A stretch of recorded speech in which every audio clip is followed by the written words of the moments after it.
Today in the Magic Kitchen, we're helping you get realigned on your spiritual path. I'm Leandra Witchwood. And I'm Elyse Wells. And welcome to the Magic Kitchen podcast, where we talk about magic, kitchen witchcraft, herbs, and everything in between.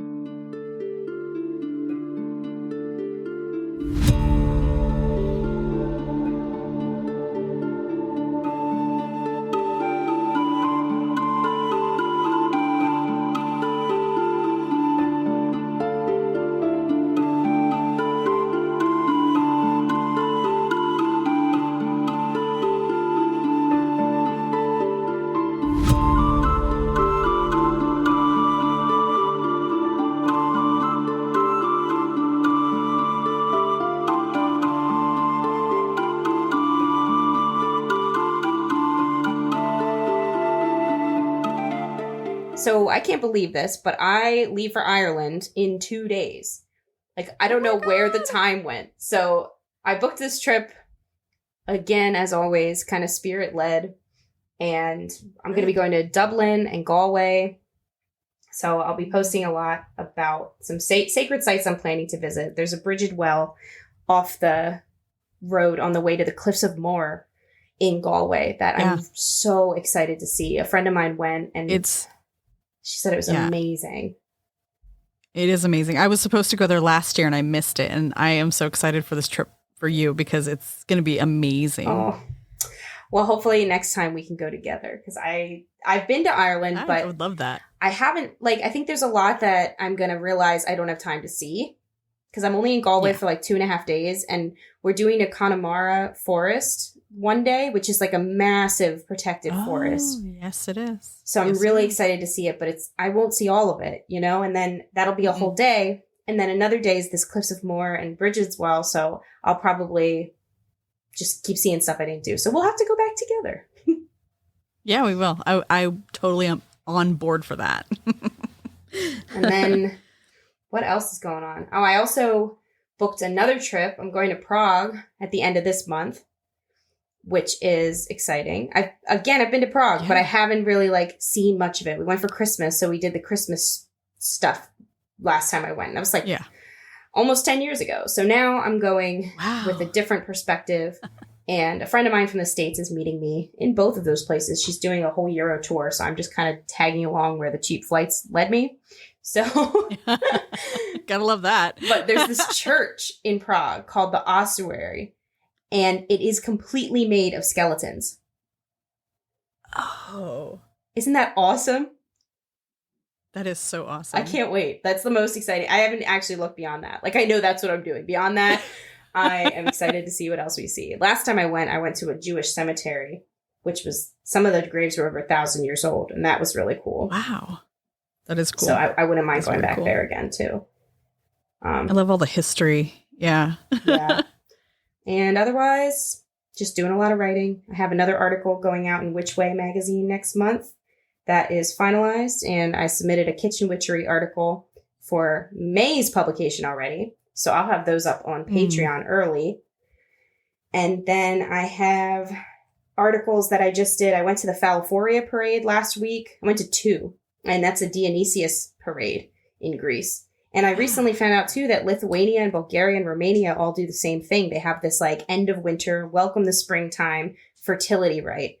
Leave it to the Greeks. Theirs was the raunchiest that I could research. But it was, it literally begins with a giant phallus. Everybody dances around a massive phallus. It's, 6 feet tall. Actually, it was more like 7 feet tall, 2 foot diameter. Oh, my God. So I wrote 2 articles about this festival for the Wild Hunt, which that's on my website on seekingnumina.com. And it's also, I did a little video about the costume I put together on my Instagram. So if anyone wants to check that out, it was really fun. I don't work with Dionysius, but it was a really cool cultural event. He's a fun deity. I don't know. Yeah. He's the party animal of the deity crew, Yeah. And I also I like his connection to Pan. I kind of, that theory of he is just the more modern version of Pan kind of endears me to him a little bit more. But gotcha. His energy at the festival, I don't know. I don't know that I like the chaos that much. I'm glad I did it. I went to 2, so I'm glad I did them once, but I don't know that I'd go next year. Yeah. Well, and his symbolism in a lot of areas, he really symbolizes like the lower spiritual aspects of humanity, kind of like the drunk, teenaged, rebellious side of our spiritual path. Yeah. And I appreciate that because it reminds us that we're not this path is not always, solemn and beautiful. And sometimes you got to bring out that little party animal and have some fun. Yeah. Yeah. And I read in my research that the reason these parades, these festivities, because there was the Phalaphoria parades that ended it, but then the whole month was a month of celebrating spring Cool. and Dionysius and partying and sex and fertility of all kinds. But it wasn't just about like fun and excitement. It was actually catharsis for the fear of winter being over. Like winter was such a fear-based time until very recently. Right. Like we're so fortunate to live in a time where winter isn't a death sentence. Like if you were above a certain age or of a certain health, winter could be the end just because it's cold. Yeah. So there was this very cathartic element of like, a collective deep breath.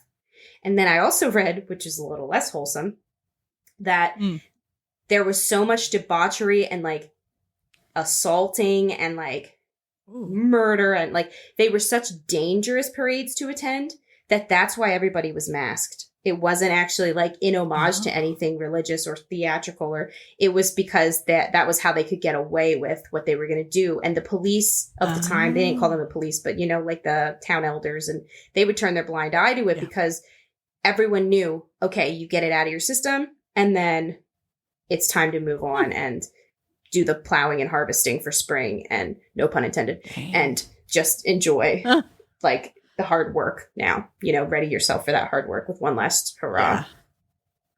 That's very interesting. Wow. Yeah, scary, cool. But interesting. So what have you been up to? So I have, we're just about done with the shop. All that move out is happening, selling off all the fixtures, all the furniture that I refurbished and painstakingly, made this, this great atmosphere. So we're getting it is, and it's a good transition. Like this is the time of year of transitions, so it's a really good timeline, and I'm ready to be done with it. I'm ready to settle here at home where I'm in my renovated garage, so it feels good. It feels more secure. I feel more protected here, probably because I have so many wards. Yeah.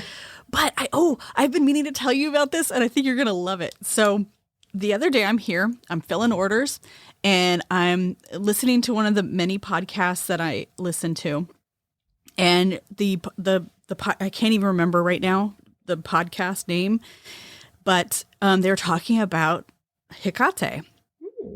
And you know me, I've always kind of like wandered the perimeter of her. I've worked with her, but not directly. Not directly. Like I'm not a dedicate of her. Yeah, me too. So I'm sitting there listening to this podcast, and the one host was talking about her relationship with the deity, with her, and she was talking about offerings that she traditionally leaves her. And I'm like, oh, cool. Yeah. Cause I leave my deities offerings all the time. And like talking about this, I'm feeling it again. Like this weird, this just intense. It was so cool. So I'm sitting there and I'm, filling my teas and I'm, listening and just, feeling good. It was a really good day. Yeah. And all of a sudden I hear her voice. What would you leave me? And I was like, huh? Ooh. Okay. And I'm getting full body chills again. And immediately, like full body chills, like all the way from my scalp down to my toes. And I'm like, well, I was thinking about it. I'm like, I would leave you extremely dark, luscious chocolate. And she said, good. And like she was with me for hours after that. Like I could feel, I can feel her now, like just talking about it. It's amazing. And I'm like, does this mean I need to work with you? Like what's going on here? But like, awesome. I feel like I'm in that limbo right now where I'm waiting for the next phase of her. Like I don't think it was a call directly to work with her, but now I am getting closer to her. So maybe I will be working with her soon. yeah, I don't know what to think of it, but Yeah, I think that's it a was good very sign. interesting. Yeah, that's cool. Oh yeah. I mean, every interaction I've had with her, it's like it's been productive, it's been positive, it's been eye-opening. I've never had the feeling like she wouldn't want to work with me. But so that's kind of the next phase in my, I guess, spiritual path, is entertaining the idea of working with her and maybe getting closer to her, understanding her better. And yeah, and so that's like always, like every time I talk about it. I was talking to our friend about it, and she gave me a bunch of resources to like check her out and get more familiarized with her. Yeah, And that's so awesome. in the midst of all this, like I'm also like creating workshops for the community. I have the Great Mother workshop coming up at the end of this month, which I'm super excited about because I think this is such a powerful feminine archetype. Like the Great Mother, is powerful and nurturing, and she is the womb mysteries, blood mysteries. She's earth and water, So I'm super excited about this one. So I'm hoping to see a bunch of people in that workshop so we can drum together and, manifest her presence with us. Yeah, but other than that, like really, I'm not traveling yet. I'm kind of hunkering down, trying to put everything back together after moving out of the shop. Now I've got this transition with Hecate that I need to figure out. But in the midst of it, I'm still, creating spells and rituals and content for the community. The whole compendium like is growing. I have more meditations that I'm going to bring up and record, and I'm just so excited for what we're doing in there. It's really amazing. Yeah.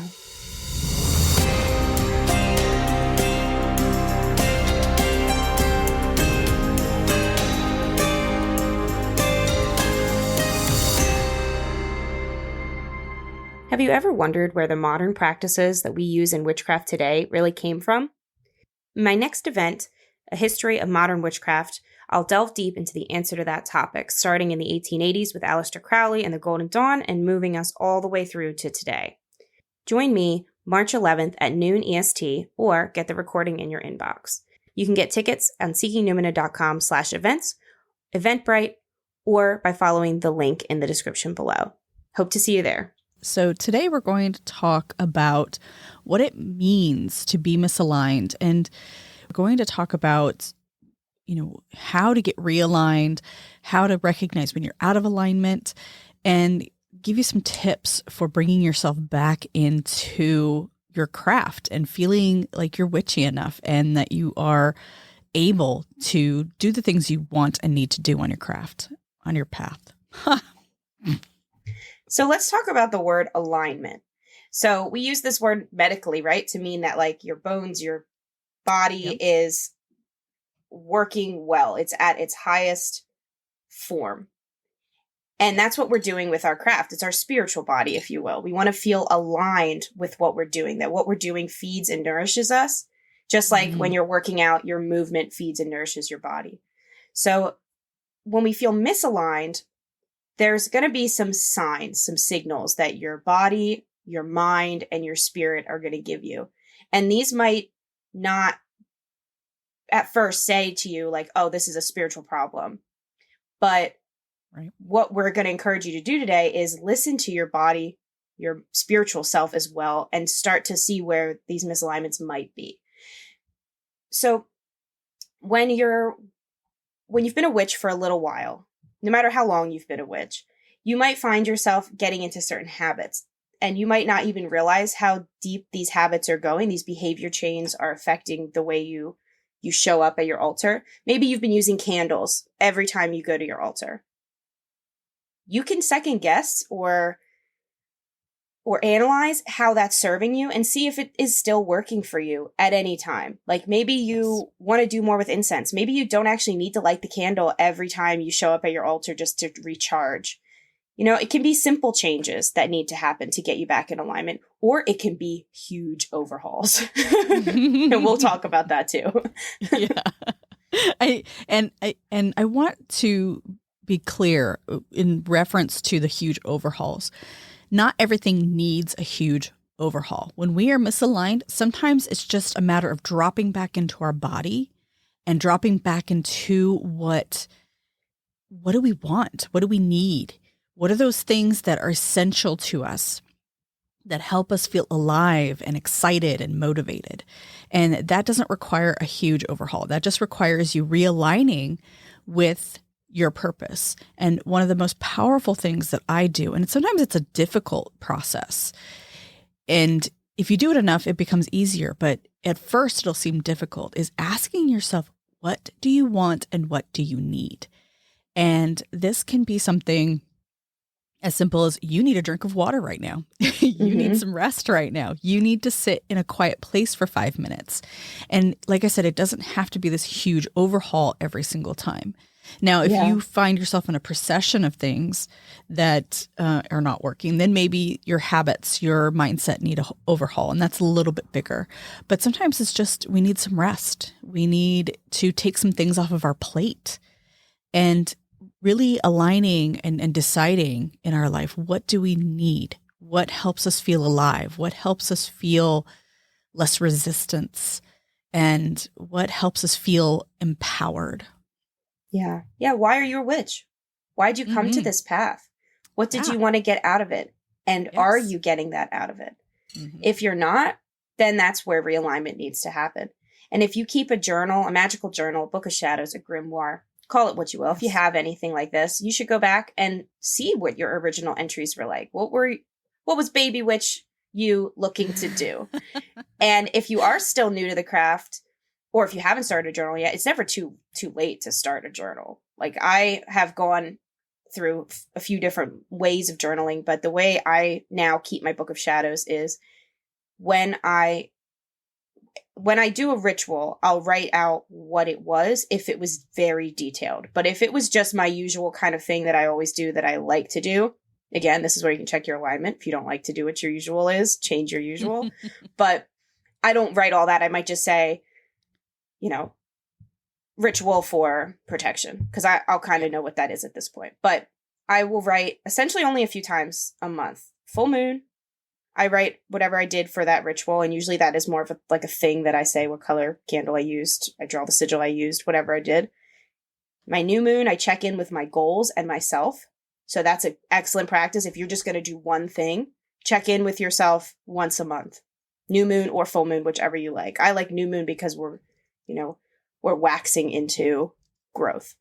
And then Sabbats, I write what I do with my Sabbats. And those usually tend to actually be the shortest entries, especially if I do it with my Coven in online or in person, because I just kind of, jot down what I did, like, just so I don't remember if I got any messages in meditation, that kind of thing. Like, these are 1-pagers.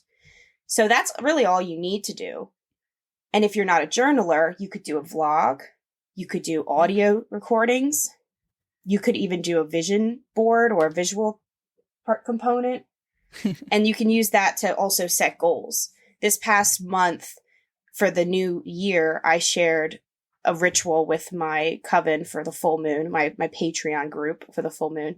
That was a little bit more, it was less magic-y, but more magic-y at the same time, because we made vision boards together for the 2023 witches we wanted to be. So, vision boards, we see them all the time. But if you can focus that and say, this is the kind of witch I want to be, you can do this any time in the year. That's a great visual aid for you. Well, and I think something important to realize is, especially when you're making witchcraft your way of life, those mundane tasks, the tasks that we kind of dismiss or we don't view as being witchy, quote unquote. Yeah. Those are the most important tasks for becoming more magical on an everyday basis. Yeah. And doing things every day that inspire and ignite your path. So if you are dismissing those vision boards or even washing the dishes and that sort of thing, if it becomes this drudgery, then you're missing something and you're not aligning with the purpose behind it. And so what you want and what you need also needs to align with the purpose of each task. So say an example, a really easy example is you want to rid your home of negative energy, okay? But you leave clutter around. So that simple task of daily cleaning or taking 15 minutes to pick up the old mail and put away the dishes or sweep or mop or whatever those simple tasks are, if we're dismissing the value, the magical value in those, then we're dismissing magic out of our life. Yeah. And I know that's not always something that we think of, like, oh, we have to be like the craft, or we have to be like Charmed, where we open a book and we say a spell and all this glitter and lightning and everything comes shooting out of it or from the sky. And that's not how magic really is. Everyday magic that we practice as everyday witches is going to seem very mundane to someone else. But in our mindset, we are doing something that is incredibly powerful and paramount to the overall energy of our space. And when we recognize the energy that we need and want in our lives, we more easily can recognize when we're not aligned with that, when it's not happening. And then we can pull ourselves back and say, okay, what's going on here? I feel chaotic. How do I bring myself back, and how do I get myself into a space or in a mindset or into an energetic flow that helps me live my best life, that helps me live as a witchy person and helps me identify as a witch?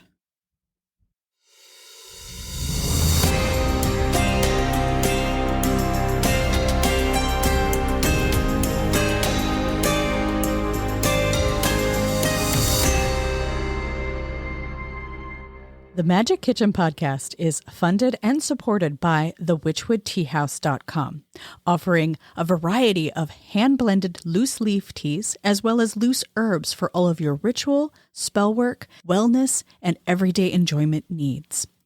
If you would like to support this podcast while sipping a great cup of tea, head over to thewitchwoodteahouse.com and find the magic that's in store for you.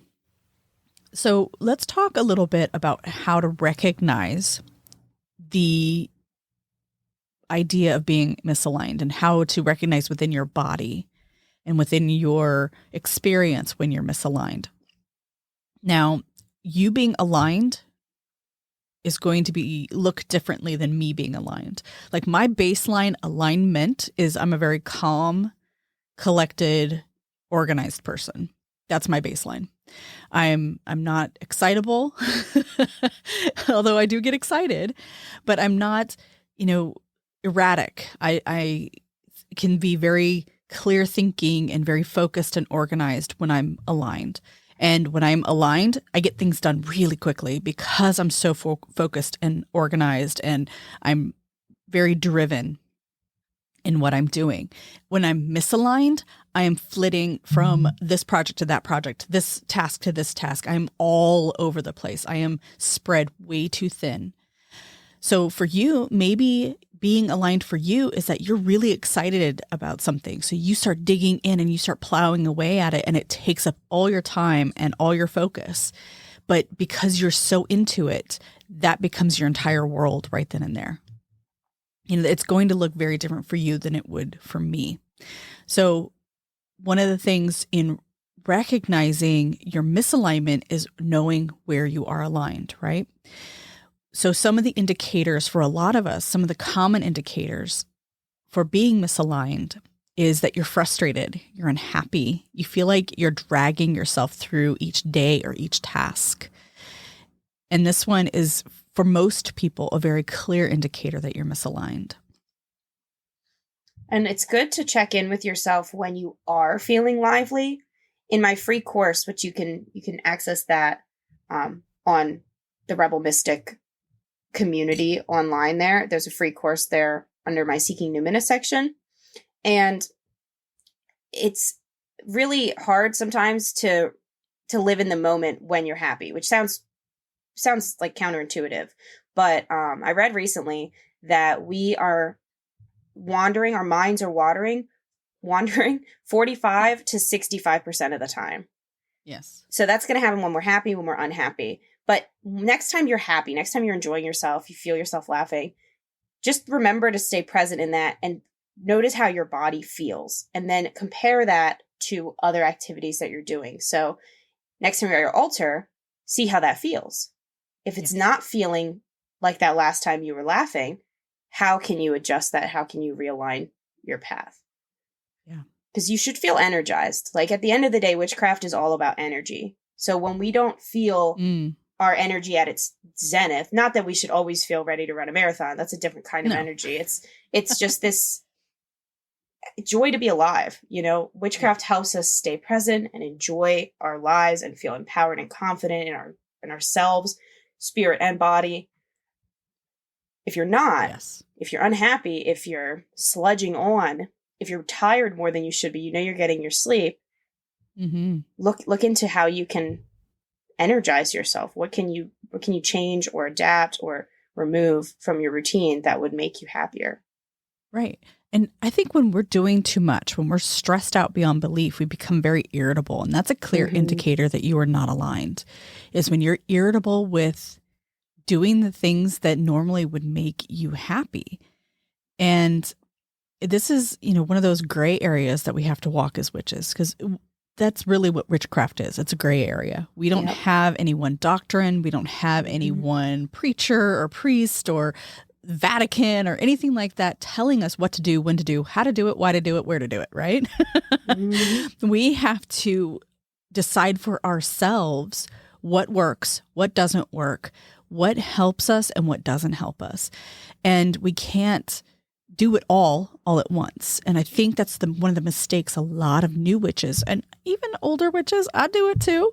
We think that we have to do it all. We have to know it all right away. We have to read every book. We have to, take every class. We have to join every coven. We have to do every retreat. And that's just not possible. So when we try to do too much, we end up feeling irritable because we're, again, spread too thin. And that, like I said, that's one of my indicators. When I am spread too thin and I am feeling irritable and cranky at everything, then even the things I do enjoy become drudgery. They become a task instead of something that I enjoy. And in that, it can lead me to making decisions that are not so good for my path. Yeah. And I think that can come when we look at our decision making. So if you find that you're making rash decisions, and there's something here called decision fatigue. In a day, believe it or not, you make over 20,000 decisions. And that can be, where to put your hand when you're sitting down. It can be, am I going to turn left or right in my car? Or it can be at the grocery store and you're shopping. But we make a lot of decisions, 20,000. So if you find yourself in the big moments, just making rash decisions, throwing things away really quickly that you didn't really think about if you wanted or not, or tossing things in the cart that you aren't even sure if you need. Right. And with witchcraft, we can do this a lot too, where, maybe we just make the decision like, I'm not going to celebrate this full moon, or I'm just going to light this candle and be done. I'm not going to say the affirmation I wrote. Right. Like we're rushing through it. We're trying to knock it off that list. Yes. Think through those decisions. And a good way to help with this is to set a plan in motion. So if you know the full moon is coming, which we know it is, right, every month. So think about how all right, it's coming around like the 5th to the 10th, pretty much every month in 2023. So maybe around the 1st, you say, okay, I'm going to take an hour to plan it, or maybe 10 minutes. Honestly, it doesn't have to be a whole thing. Plan what you're going to do, and then know that you're going to show up at 8 p.m. And then you don't have to make the decision to show up at 8 p.m. on the 7th. You know you're going to do it. Yep. And you know what you're going to do. There's no decision making. Oh, there it is. My pink candle. I'm going to invite love back into my life today. That's right. Yeah. And I think that's another great indicator of being misaligned is failing to plan or failing to prepare. Yeah. And this is, again, this doesn't have to be huge. It's just a mental note. Or if you do keep a planner, I keep a planner. I keep both a physical planner and a digital planner because I need things to pop up on my phone telling me what to do next because I do a lot. I do that reminders thing every day, constantly. Absolutely.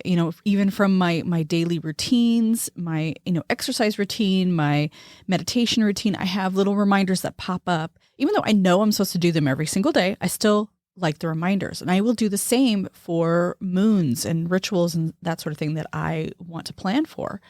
And I even have a worksheet that I created initially for myself, but I did share it in with my community, with my courses, that it helps you plan out your ritual from start to finish. How do you want to feel? What do you want to experience? What are the energetic aspects? Is it a full moon? Is it a waning moon? Is it, what's the season? So it really, it walks you through each element. What are the list of items you need so that you can plan easy peasy, all laid out for you. You don't have to think about it. You don't have to stress about it. And then voila, before you know it, you have this ritual that is all laid out for you and you did that.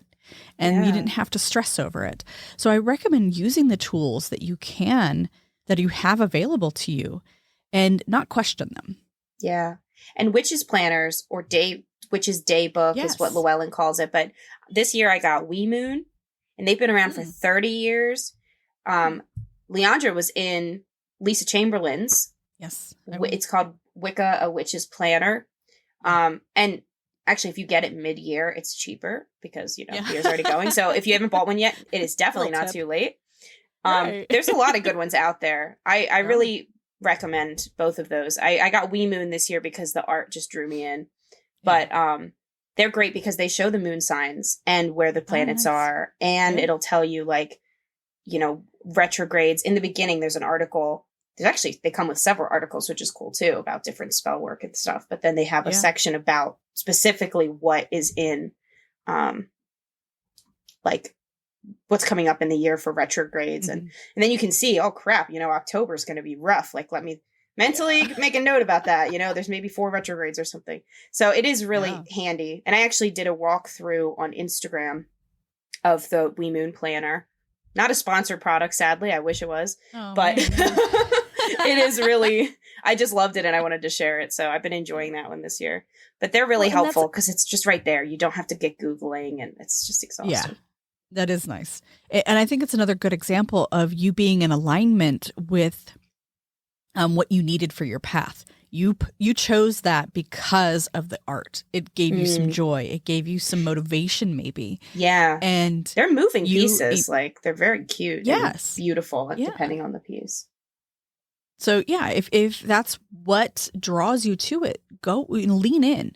Don't feel like you have to question every single choice you make. And that's another sign of being misaligned when you question everything that you do. Oh, was this right? Oh, was this, the kosher thing to do? Or, why did I do that? Why did I do that? Well, why did you do it? If you're aligned with what you need and want on your path, then there's no question of why you did it. You did it because it aligned with you. So if you found something beautiful that you want on your altar or in your planner or on your, background of your phone, don't question it. Just lean into it. Enjoy it. And things should seem easy. Witchcraft should seem easy. It's like relationship advice. I always say that too. It should just be easy. I don't know what to tell you. You're building a relationship with the craft, with the goddess, with your patrons, with your spirit guides. And that should be easy. It shouldn't feel stressful and difficult and a sludge. We all have those feelings that we have to deal with that sometimes, a presentation at work or something that's oh, I don't really want to do this, but I know I have to. Witchcraft should never be there, ever. Even with the spell that's big, it shouldn't feel daunting. It should feel okay, this is it. I'm going to manifest wealth. I'm going to manifest a joyful wedding day. Whatever it is, you should be geared up to do that ritual, no matter how long or short. So if it feels difficult, it is okay to take a break from witchcraft. We did an episode on magical burnout last season. Yeah. It is great to take breaks. Maybe you take a break and then what's amazing about breaks is you actually want to get back to the thing. Yeah. So don't feel like taking a break is going to set you back. It might propel you forward. Yeah. We need that. Again, that's sacred rest. We need rest.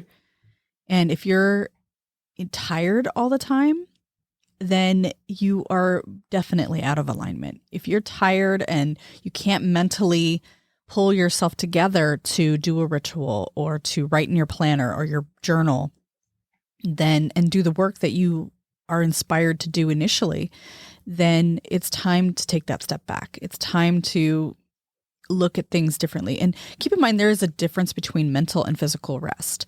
Mental rest will make you tired all the time, no matter how much physical rest you get. If you're mentally stressed out, mentally fatigued, you will always feel fatigue.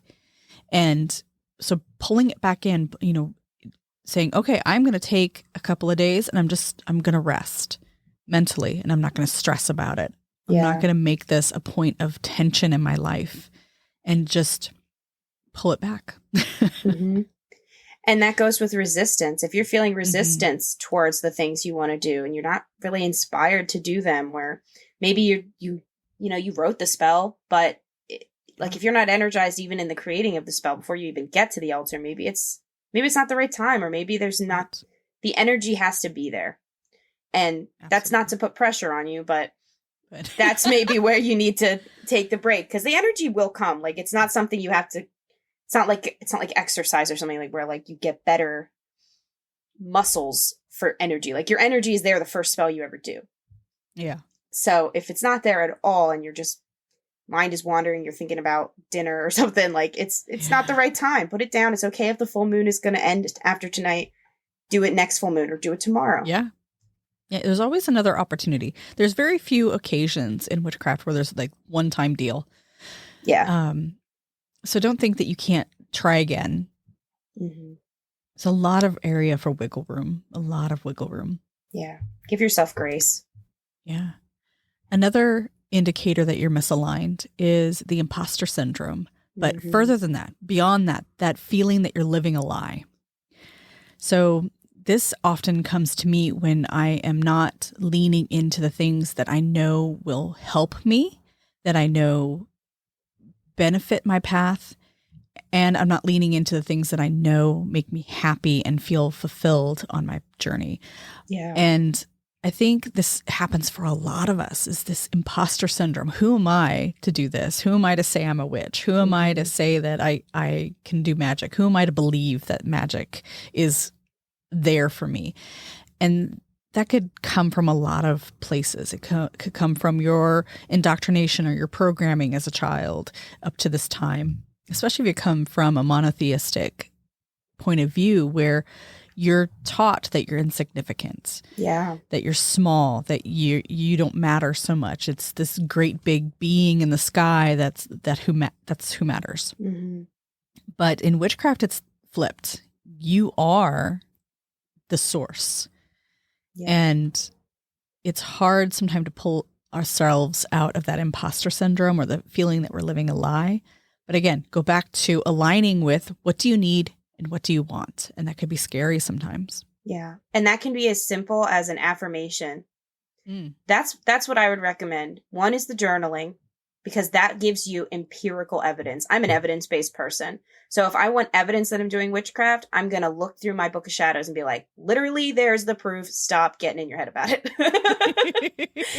And then the other thing you can do is just write an affirmation. Don't even go to your altar with it if you don't want. Say it in the mirror. Say it to yourself while you're brushing your teeth. I am a witch. That can be it. Go with that. I am a witch and I've got the power. Put a song on your playlist that makes you feel witchy and listen to that when you're making breakfast. These are magical tools that we have in our toolkit that can get us back to that place and talk about it. Like, I think having a community that you can lean on is going to be a really big help there. Like when my patrons were messaging me at the turn of the year and saying like, hey, this is something I'm dealing with.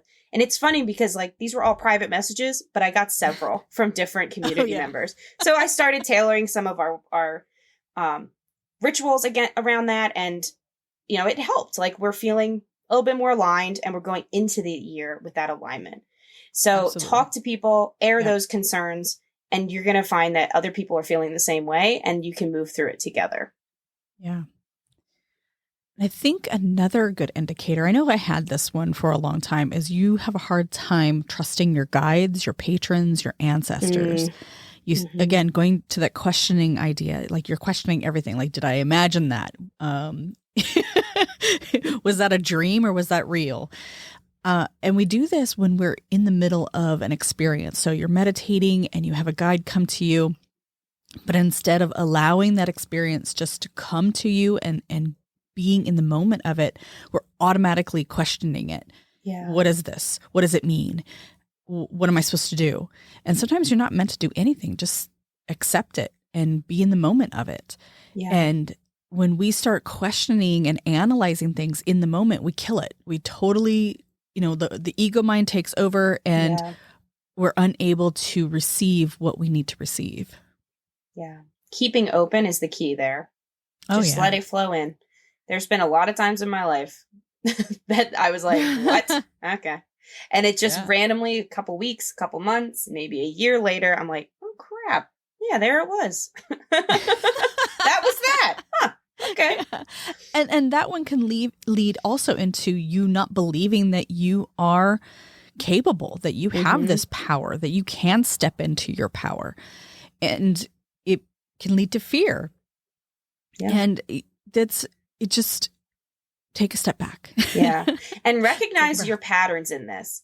So burnout has patterns and self-doubt has patterns. And maybe self-doubt is part of your burnout reflection. Maybe that's your misalignment cue is like you start to doubt yourself. Then you start to turn yourself off from your spirit guides or your patrons or your altar or your ancestors.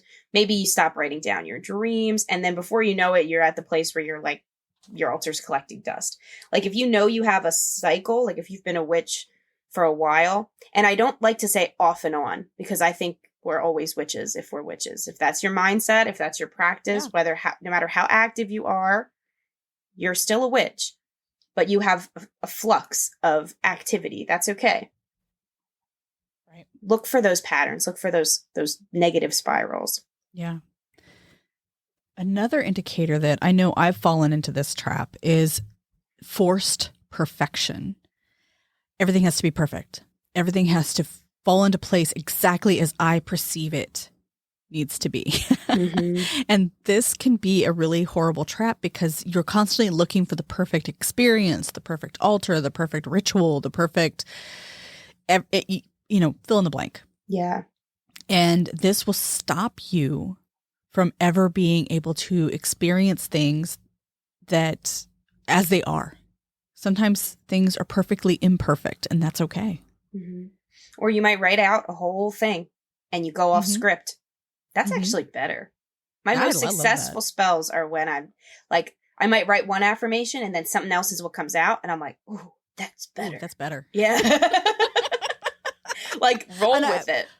I will be honest with you. I plan out every ritual I do, but every single time I get into that ritual, spirit takes over and has me do something different. Yes. Every single time. In my community, with the Coven, everything I've ever done, it's always been inspired, channeled. And I really think that's how we're meant to do things. Yeah, we can plan all we want. We have a good idea of where we want to go with what we're doing. But in that moment, there's going to be a point, and it might not be the whole thing. Maybe it's just the meditation, or maybe it's just the affirmation. But if you are in alignment with your path, with your guides, with the energy of the purpose, the intention that you have there, you're going to have to let go. Yeah. And when you let go, you begin to channel the right energy that needs to be there in that moment. And that's so powerful. And when we try to force things, we try to force that perfectionism, then we stifle that. We cut ourselves off from that experience. Yeah.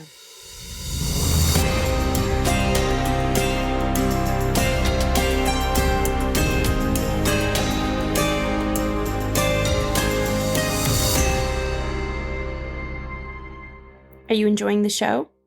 If you are, we'd really appreciate a 5-star review. It helps us to reach more listeners like you and to keep doing the Magic Kitchen podcast. Thank you. So I think the last point we can talk about is you're out of alignment when you are gauging your practice and your experience based on what you perceive from others. And keep in mind what you see on social media, what you see as an end product of a ritual, maybe at a public ritual or even a coven experience. You're pretty much seeing the end result. Unless you were involved in the planning, the setup, the gathering of supplies, the decorating, all of that, you're only seeing the finished result. So gauging the experience off of that is going to be it's going to put a wedge in with your practice because you're not getting the full experience. And when you see people on social media with these perfect altars, these perfect, supposedly perfect meditation practices, blah, blah, blah, blah, you're getting the best version of whatever it is they are doing. Yeah. You're not getting the full experience. So you're thinking in your head, oh my gosh, I need to have this experience. And I've caught myself doing this even at spiritual retreats. I'm looking around the room, seeing these people deep in their meditations or deep into this experience. And I'm like, whoa, why am I not having this experience? What's wrong with me that I'm not having this experience?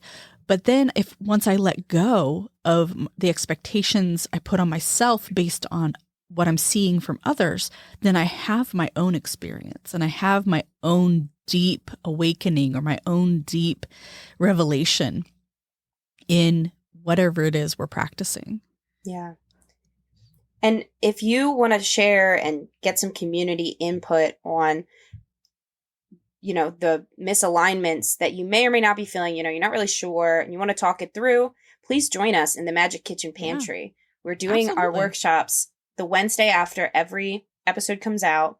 And you can join that through the rebelmystic.circle, or you can join it through my Patreon community, patreon.com/Elyse Wells. And both of those links are in the show notes. And we're talking every other week, just like the episodes come out, about what that episode went into detail with. And if you just have a question about it, personal or otherwise, you can send it to magickitchenpodcast@gmail.com. And we're taking those questions and we're using them to build episodes. We're using them to build conversations and grow this community of listeners and in our own communities. Because we really are strong believers in that. We don't do this for, our own, to hear ourselves talk. We really love the community support and knowing that we're helping you guys. And, even if that's all you have to say is, hey, I love this. Thank you. We love that. We'd love to hear that. So please email us. We love hearing from you. Absolutely. That's the best when we get to talk with you directly and, you gauge, you give us a gauge for what to talk about on the episodes and, what we need to teach in our courses on the Rebel Mystic, on the Patreon, on the pantry, everything that we compile here helps us help you. So keep that in mind. And when you join the pantry or my Patreon community at the initiate tier, where you get the pantry, you'll get access to all my courses, including my most recent talk on connecting with spirit guides. And I'm joined by Kelly Newton of A Nourishing Place podcast. And we talked about our different experiences, our different backgrounds on spirit guides, and how you can start connecting to them, how you can start trusting the messages you're getting. Because that is the hardest thing with spirit guides is who the heck are they? What is this message? The discernment piece of it is very difficult. So we go into all that. It's great for beginners. So if you're interested in spirit guides, check out the pantry and you'll be able to get that course for free as well. Yeah. Yeah. There's so many resources. We have tons of resources for you. So please check out the links. Merry meet, merry part, and merry meet again. Thank you for joining us on the Magic Kitchen podcast. Please visit my website, leandrawitchwood.com, for news, information, and more episodes. I'm Elyse Wells, and I can be found at Seeking Numina on YouTube, Instagram, and Facebook, and seekingnumina.com. That's Seeking, Numina.